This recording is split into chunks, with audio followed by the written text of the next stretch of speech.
navbatdagi mashinamiz Cobalt mexanika bo'ladi. Bu mashinamizga stapuldan avtozapis qilib berganmiz. Mashinamiz odatda mufta bilan yonadi. Xudo xolasa mexanika skordachilar qo'yib berganmiz. Skorka bo'lsa yonmaydi. Mashina ichiga hech kim yo'q. Negativlovchi aynan. Xo'p, mashina yopamiz. Xo'p, quflash 3 marta bossa sirasi mashina yoqib beradi. Sirasi hech qanaqa vaqt terib qolmasdan. Xo'p, 10 minutdan keyin o'zi o'chadi. Agar siz oldinroq o'chirmoqchi bo'lsangiz, xudo xolasa 2 marta yopib bo'lsangiz 1, 2. Mashina o'chadi. Teg'ashi bozor xonasi. Bozor. 1, 2, 3. Mashina yoqib beradi. Xohlagancha yoqasiz, xohlagancha o'chirasiz. Avtomatlarga programma orqali bo'ladi. Ular o'sha narxi 1 so'mga shapuldan avtozapis qilib beramiz, lekin 2 marta yoqib o'chiradi.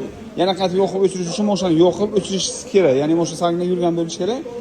Qaytib keyin shapuldan avtozapis qiladi avtomatlarga. Mexanikaga xohlagan payt o'chirasiz, xohlagan payt yoqasiz. Mufta bilan bo'ladi, muftasiz bo'ladi, farqi yo'q. Skordachilar bilan qo'yib beramiz, xudo xolasa.